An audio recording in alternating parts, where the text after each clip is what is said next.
Adam itu bapak moyang kita. Dosanya satu, makan buah khuldi, dikeluarkan dari surga. Kita dosanya banyak, kepengen masuk, nggak nyambung. Hai Adam, dari tidak ada kamu saya adakan. Saya perintahkan tinggal di surga. Merasa sepi sendirian, saya ciptakan Siti Hawa supaya kamu tenang. Kamu boleh nikmati semuanya. Ini boleh, itu boleh, ini boleh, itu boleh. Makan, makanlah yang kau mau. Minum, minumlah yang kau suka. Pakai, pakailah yang kau senang. Satu yang saya minta, jangan dekati pohon khuldi. Itu kau tidak sanggup, keluar. Diusir dari surga. Sujud Nabi Adam, kata riwayat 40 tahun sujud, membaca Rabbana zalamna anfusana wa illam taghfir lana wa tarhamna lanakunanna minal. Itu namanya istighfarnya Nabi Adam.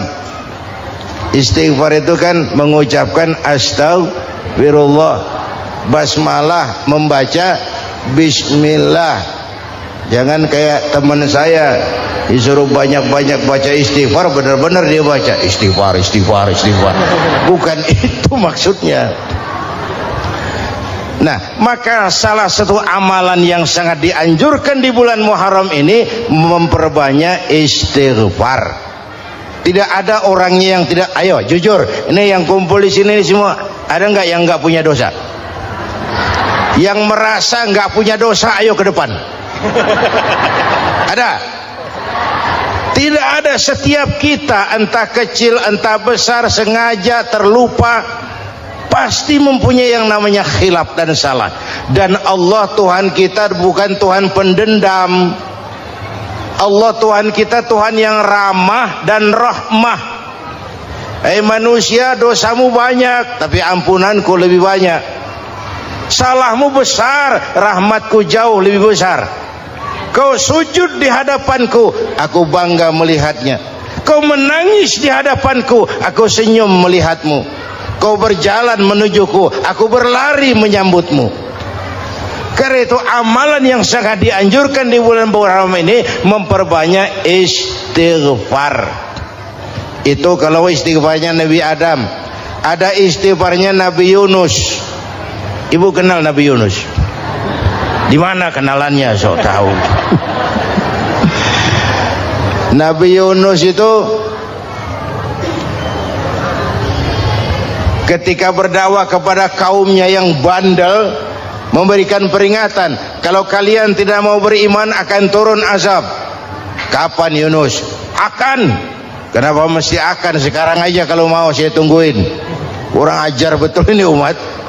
Akhirnya Nabi Nuh menghindar dengan perhitungan, kalau azab tidak turun saya sudah jauh. Meragukan janji Tuhan. Lalu naik kapal, dinaiki oleh Yunus, kapal mogok. Dicari siapa biang keroknya ini. Diundi, ternyata Yunus. Sampai 3 kali diundi. Dibuanglah Yunus ke dasar laut. Ditelan oleh ikan nun atas perintah Allah. Telan itu Yunus, jangan pakai dikunyah, rusak urusan. Telan saja, simpan di perutmu. Dibawa oleh ikan nun ke dasar lautan. Itu yang oleh Quran dikatakan bertemulah 3 macam kegelapan. Zulumatun salas, gelapnya tengah malam, gelapnya di dasar laut, gelapnya di dalam perut ikan. Itu namanya peteng, mbahnya gelap. Di perut ikan itulah Nabi Nuh sadar akan kesalahannya, meragukan janji Allah, meragukan janji Allah. Ia sujud di dalam perut ikan itu, membaca la ilaha illa anta subhanaka inni kuntu. Itu istighfarnya Nabi Yunus. Dibacakan istighfar begitu, ikan sakit perut pak. Di dasar laut kemana mau cari apotik? Dia naik ke permukaan, memuntahkan isi perutnya. Nabi Yunus keluar dengan selamat. Itu pun terjadi pada hari ke-10 bulan Muharram. Istighfar intinya itu. Itu amalan utama bulan Muharram, memperbanyak istighfar. Allah selamatkan Nabi Nuh dari bahtera banjir yang luar biasa 10 Muharram. Allah selamatkan Nabi Ibrahim dari pembakaran Raja Namruz 10 Muharram. Setelah Nabi Ibrahim itu menghancurkan berhala-berhala, Abrahat pulang mau ibadah, lihat Tuhannya berantakan, marah besar. Siapa yang menghancurkan Tuhan-Tuhan kita ini? Ada yang lapor, kami lihat Ibrahim. Tangkap. Belum ada bukti, tangkap dulu yang penting, bukti belakangan. Tangkap. Wah, dikerahkanlah aparat, tangkap Nabi Ibrahim, disidang langsung oleh Abrahat, oleh Namruz maksud saya. Ibrahim, kau yang menghancurkan berhala-berhala kami ini, Tuhan-Tuhan kami. Siapa bilang? Ada yang lapor. Saya dengar enggak semua berhala itu hancur, ada yang paling besar, angkat tangan, saya lihat ada kampak di tangannya. Barangkali yang besar itu iseng tuh, yang kecil-kecil dikampakin. Tanya aja sama dia, kamu gila? Kenapa? Masa kami disuruh nanya berhala? Nggak bisa jawab. Nggak bisa jawab. Lah kenapa disembah? Lebih gila mana sih? Tahu nggak bisa jawab kenapa disembah? Kurang ajar kamu Ibrahim. Bakar, dibakar. Ketika Ibrahim dilempar ke kobaran api yang menggunung, Allah perintah api, ya naru kuni bardan wa salaman ala Ibrahim. Hai api, dinginlah sampean. Api Madura waktu itu, Pak. Hai api, dinginlah sampean, selamatkan Ibrahim. Api tunduk kepada perintah Allah, Ibrahim masuk ke kobaran api, selembar rambut pun tidak terbakar. Kenapa? Apinya tunduk kepada perintah Allah. Kenapa? Karena Ibrahim orang yang takut kepada Allah. Api tunduk kepada perintah Allah. Kalau kita baca ayat itu, masuk ke api, mateng. Sudah hadirin yang saya muliakan, oleh karena itu selamatnya Ibrahim dari pembakaran Raja Namrud itu pun pada 10 Muharram, Yaumul Asyura, hari ke-10 dari bulan Muharram. Media. Bapak Ibu hadirin hadirat yang saya cintai, sebagian kecil tentang Nabi Adam, Nabi Ibrahim dan Nabi Yunus, tapi saya belum menceritakan tentang Nabi Nuh tadi. Mengulang kaji, Nabi Nuh salah seorang rasul yang masuk ulul azmi 5 besar, karena memang perjuangannya menggambarkan satu usaha yang ulet dan luar biasa. Beliau diberi umur 950 tahun, lalu berdakwah selama 900 tahun, sore, pagi, siang, malam, dapat pengikut tidak lebih 80 orang, rata-rata 10 tahun satu. Kalau saya minta berhenti aja jadi nabi, Pak. Ustadz mana masih mau buka pesantren, 10 tahun buka pesantren, yang nyantri cuma satu. Pedagang mana yang masih mau dagang, 10 tahun dagang yang beli satu. Pimpinan partai mana yang masih mau kampanye, 10 tahun buka partai, yang nyoblos satu. Bangkrut. Umatnya bandel, kurang ajar, durjana, bajingan, tengik. Umatnya Nabi Nuh ini kalau diceramahi, telinganya ditutup dengan tangannya. Nabi Nuh akhirnya rekes, Tuhan, siang malam saya berdakwah kepada umat ini, tiap kali saya sampaikan dakwahmu, mereka tutup telinganya dengan tangannya. Alergi dengar ceramah. Apa itu ceramah? Non profit. Saudara-saudara, jadi mau kamu gimana, Nuh? Sudah Tuhan, habiskan saja orang kafir. Nanti kalau punya anak, anaknya pun kafir lagi. Lebih baik bapak moyangnya sikat habis. Biasanya kalau bapak kalong, anak kampret. Bapak nyolong, anak nyopet. fotokopi gimana aslinya, hampir habiskan saja. Itu mau kamu Nuh? Iya. Oke, nanti aku turunkan banjir Nuh, buat kapal. Dengan apa saya harus buat kapal Nuh? Ya dengan kayu, kata Tuhan. Kayunya dari mana Tuhan?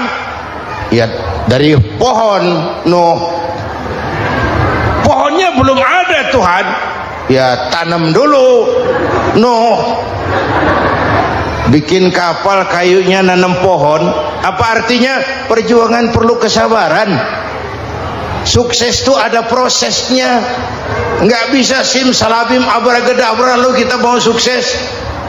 Semua ada prosesnya. Walaupun kenyataannya begitu. Sukses banyak bapaknya, gagal itu yatim. Kalau kita sukses banyak yang ngakuin. Yang baru ketemu pakai manggil encing. Ketemu baru, tapi sukses banyak bapaknya. Gagal yatim, nggak ada yang mau ngakuin kalau kita gagal itu. Udah bikin kapal dengan kayu di tengah kampung, bikin kapal ini. Bayangkan di tengah kampung bikin kapal, orang kafir makin menjadi-jadi. Lihat Nuh, kenapa? Makin sarap. Bikin kapal di tengah kampung, mau belayar kemana? Tuh lihat, kalau orang nggak tahu tujuan, mountain setengah jalan. Proses yang dinilai bukan finalnya. Ya kayak gitu kesimpulannya. Saya enaknya sendiri. Bikin kapal, kapal mendekati selesai. Ini orang kafir rame-rame datang ke kapal Nuh. Mau apa? Buang najis. Sakit perut, berangkat ke kapal Nabi Nuh. Nongkrong, dapat 2-3 tumpuk, pulang. Penuh lantai kapal dengan najis manusia. Inilah perjuangan. Bukan jalan raya lurus bertabur bunga di kanan kirinya. Banyak ondak dan duri, fitnah, caci maki, antipat, segala macam. Nuh. Ada orang tua dasar kafir, kurang ajar, sudah stroke berangkat juga ke kapal Nuh. Mau buang najis, pincang-pincang digotong orang. Selesai buang najis, dia bangun mau pulang, pegangan tiang kapal terpeleset, jatuh di atas tumpukan najis. Terjadi keajaiban, yang stroke-nya sembuh, lumpuhnya hilang, berangkat digotong-gotong pulang, jalan gagah sekali.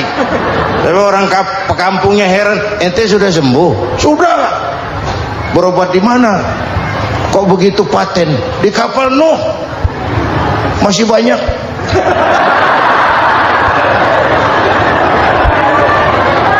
Yang berasa perlu obat bawa rantang, ambil bersih lagi geladak kapal itu. Sudah selesai Nuh? Selesai.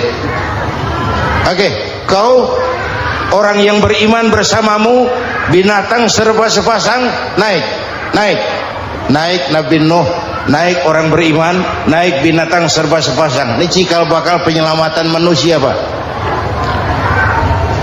Naiklah orang beriman, sudah naik semua, Nabi Nuh kontrol. Ini contoh buat kita, kontrol. Sudah naik semua teman-teman, sudah. Pemimpin yang baik bukan cuma terima laporan di belakang meja. Laporan itu yang mana juga bagus. Sama juga kampanye yang mana juga merdu. Kalau aja yang dihitung.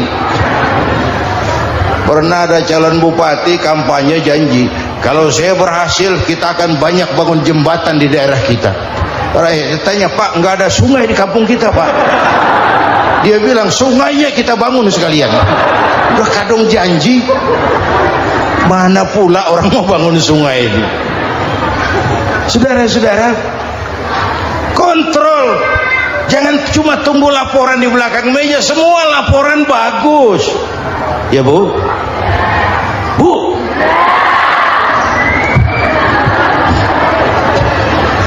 Nabi Nuh kontrol. Sudah naik semua? Sudah Nuh. Pulan bin Pulan naik Nuh. Paimin bintu Kijo, naik, kami lihat naik. Ada orang Jawa juga Kiai. Ada. Sudah kontrol, Kanan anak saya ikut nggak naik kapal? Kami tidak lihat itu Kanan. Ini potret. Bapaknya aktif ke masjid, ibunya rajin ke majelis taklim, anaknya keleleran kemana-mana. Bukan di sini, di Prancis. Udah di sini insya Allah sama.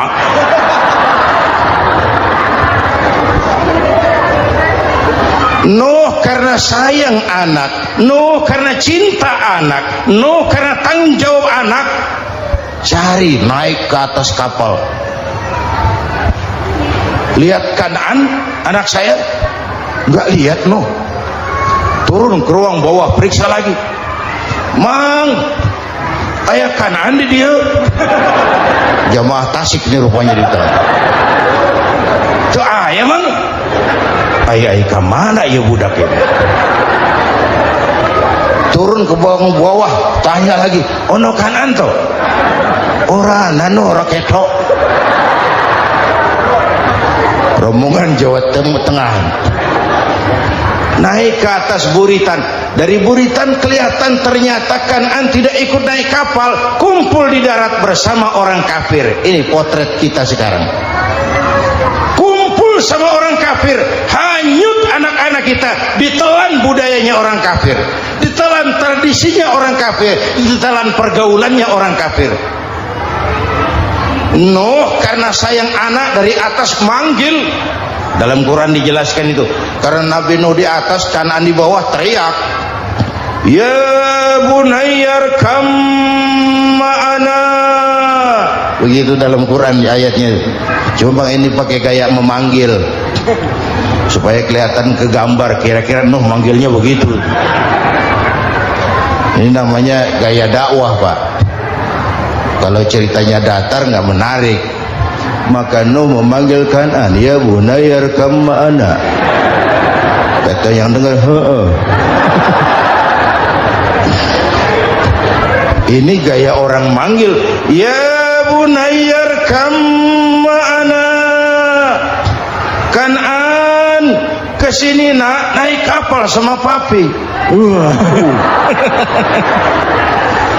Kata Kanaan di bawah itu, enggak mau papi, John di sini saja. Kata Nuh, jangan nak, Allah sedang murka, akan turun banjir.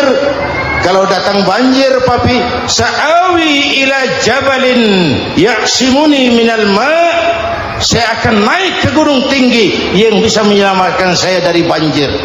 Kanaan naik ke gunung, gunung dihantam banjir, Kanaan mati. Sampai sekarang.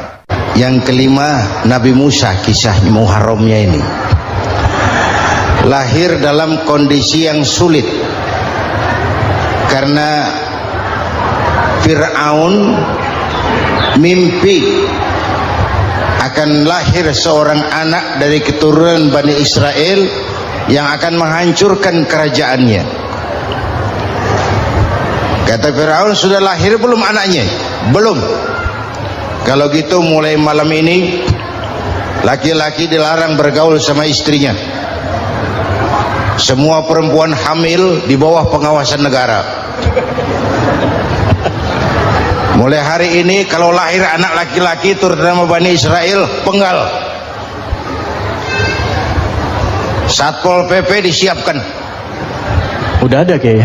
Ada. Patroli. Bayangkan, Fir'aun itu bikin undang-undang seenaknya sendiri. Apalagi merasa kekuasaannya dalam ancaman. Penguasa manapun kalau merasa dalam ancaman, panik. Padahal kekuasaan itu kayak harimau. Makin lama ditaiki, makin sulit turun. Kenapa? Karena macannya makin lapar. Naik terus capek, turun dimakan harimau. Serba sulit. Saudara-saudara, kalau kita mau belajar dari Pak Harto, saya melihat kekurangan Pak Harto cuma satu, terlambat berhenti.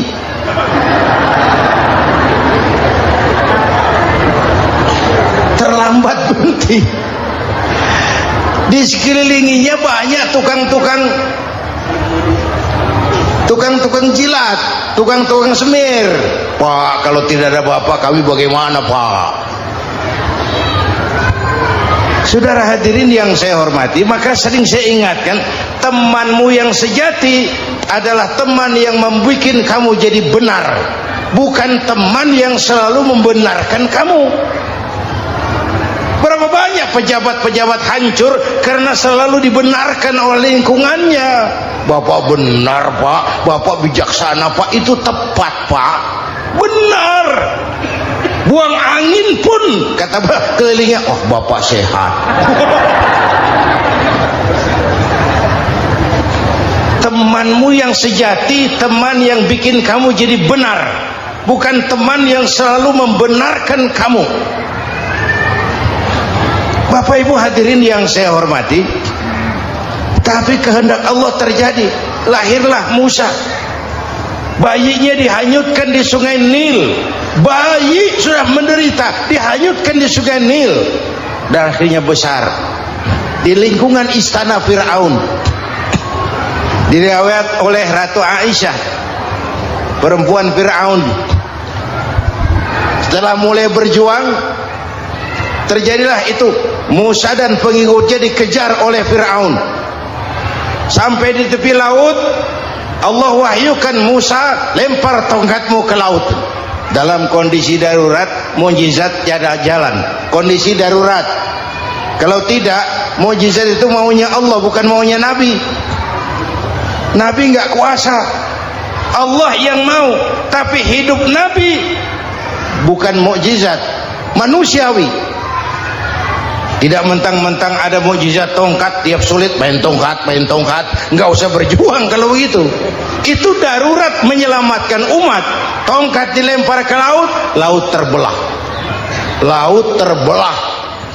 Itu secara visualnya bisa kita lihat dalam film The Ten Commandments. Udah nonton belum? Urusan nonton kalah sama Ustadz bagaimana sih? Ten Commandments, 10 firman Tuhan. Tekniknya bagus loh. Bagaimana laut terbelah.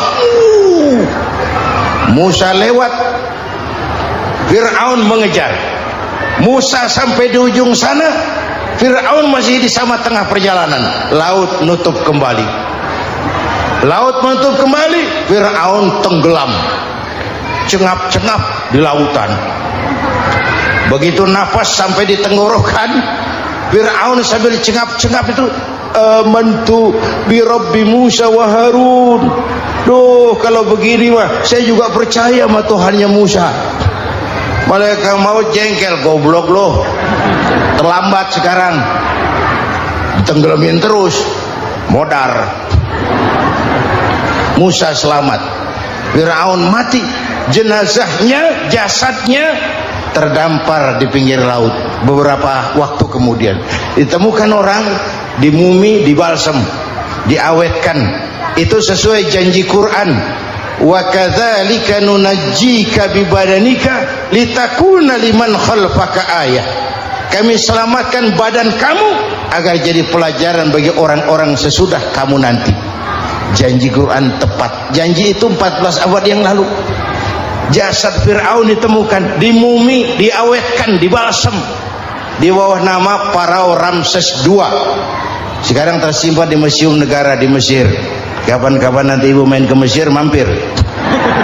Naik ojek paling berapa itu? Oh, orangnya tinggi, hidungnya mancung, pokoknya pantaslah jadi Fir'aun. Selamatnya Musa di kejaran Fir'aun di ujung sana itu terjadi pada hari ke-10 bulan Muharram, yang oleh orang Nasrani diperingati dengan hari raya Paskah.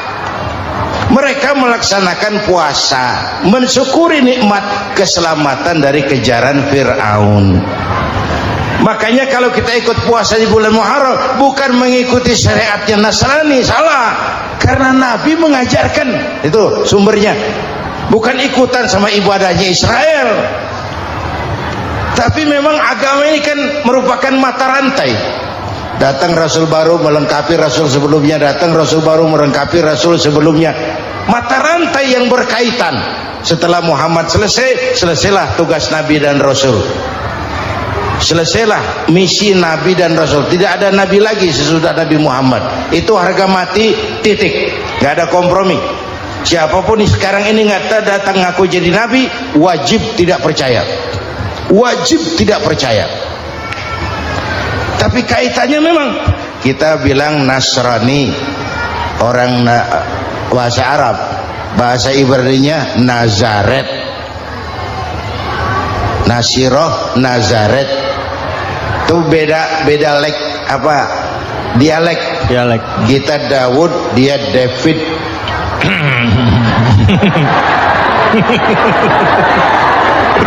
Ibrani.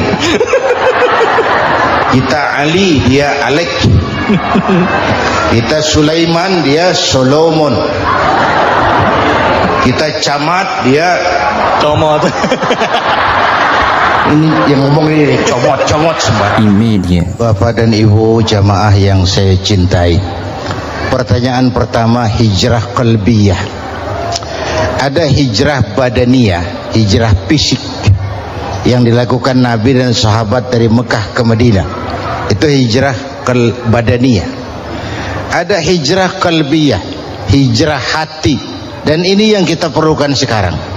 Karena refleksinya akan membias kepada alur kehidupan. Kalau hati kita mau berhijrah, fisik akan ngikuti. Hijrah dari tempat, dari malas ibadah menjadi rajin ibadah. Hijrah dari maksiat kepada yang ma'ruf, dari berpecah belah menjadi bersatu.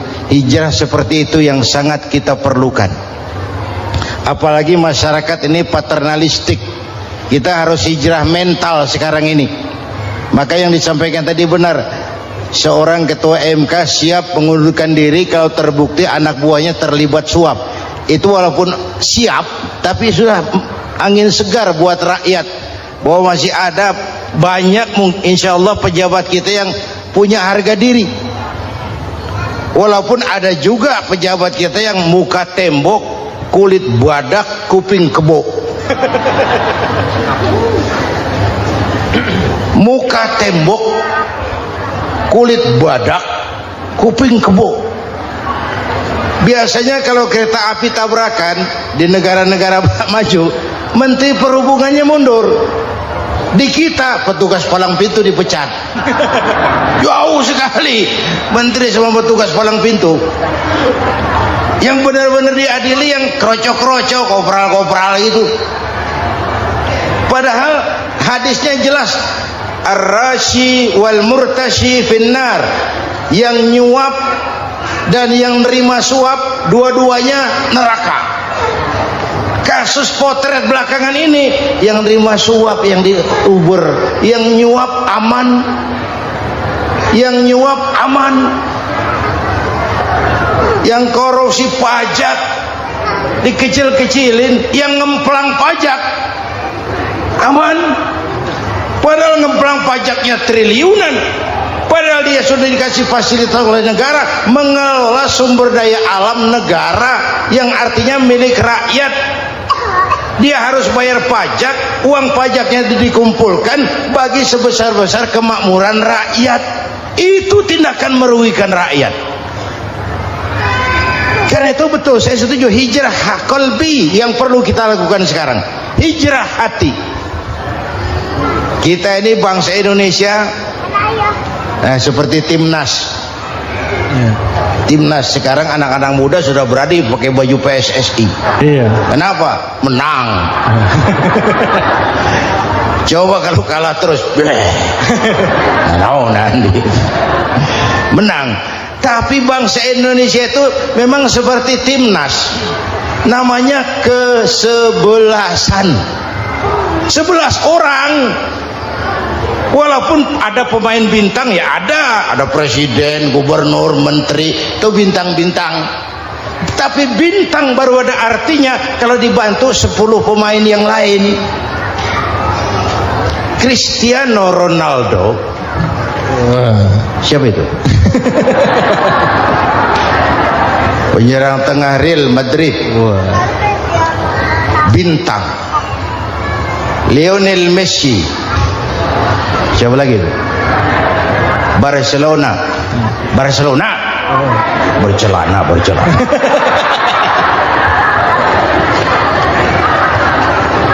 Michael Rooney, bintang Manchester United. Ronaldo baru bintang, Messi baru bintang kalau ada 10 pemain yang lain. Bagaimanapun hebatnya Cristiano Ronaldo, kalau sendirian lawan satu kesebelasan, babak belur. Itulah kita, bangsa Indonesia. Kita satu kesebelasan, harus saling memperkuat. Ada bangsa kita ini yang jadi jaksa, ada yang jadi hakim, ada yang jadi polisi. Itu posisi penyerang tengah, kiri luar, kanan dalam, back, striker, kiper, posisi. Tapi sadar kita satu kesebelasan, Bung. Jangan bikin gol ke gawang sendiri. Kalau punya bola bagus, operan dong sama temannya. Yang bisa menciptakan gol, operan. Ada yang jadi pengusaha besar, bagus boleh. Punya untung besar, operan. Kasih masjid, kasih pesantren, operan. Ini kesebelasan kita kalau punya bola pelitnya setengah mati, Pak. Nggak mau ngoper. Bawa sendiri, mending bikin gol. Enggak. Kita ini satu kesebelasan. Satu sama lain harus saling memperkuat. Bahwa ada penyerang tengah kiri, itu si posisi. Tapi kalau memang peluang memungkinkan, ayo dong operan. Saya iri sama kesebelasan Nasrani di Indonesia. Mereka kalau punya bola operannya cakep. Gereja cepat selesai, rumah sakit Kristen cepat selesai. Kenapa? Operannya bagus. Kita ini kalau punya bola bawa sendiri, nggak mau ngoper, maka masjid nggak selesai-selesai, madrasah banyak yang bocor, rumah sakit Islam kalah bersaing. Kenapa? Operannya berat. Ayo menyadari kita ini timnas, satu kesebelasan. Jangan menjegal kawan seiring, kawan sendiri dijegal. Sudah musuh terlalu kuat, gawang sendiri dijebol. Akhirnya terbalik kita ini. Ujian terberat telah diberikan Allah kepada para anbiya, kemudian para aulia, kemudian para ulama. Summal amsal fal amsal, ke bawah dan ke bawah, diuji setiap orang menurut kekuatannya berpegang kepada agama. Kalau karena anak Melayu bilang, kalau takut dengan ombak, jangan berumah di tepi pantai. Kalau takut diterjang ombak, jangan berumah di tepi pantai. Kata ibu tadi, mau jadi pohon tinggi harus berani ketiup angin. Makin tinggi pohonnya, makin keras anginnya. Takut angin, jangan jadi pohon tinggi, jadilah rumput. Nggak ditiup angin, tapi diinjak kebo. Apa yang nggak ada resikonya? Apa yang nggak ada resikonya? Semua nabi ada yang dihantam kekuasaan yang arogansi. Ibrahim berhadapan dengan Namrud. Musa berhadapan dengan Fir'aun. Ada yang diuji dengan berhadapan umat yang sangat kurang ajar. Ada yang diuji dengan gosip yang dahsyat. Nabi Yusuf digosipi sama Zulaikha itu. Nabi Yusuf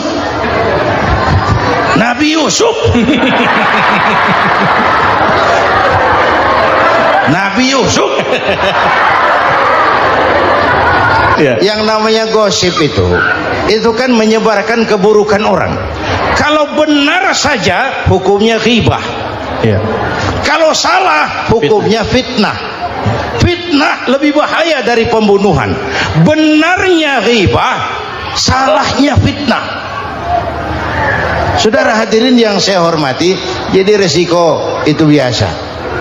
Tidak ada yang tanpa resiko. Kalau takut ombak, jangan berumah di tepi pantai. Tinggal bagaimana kita menyikapinya.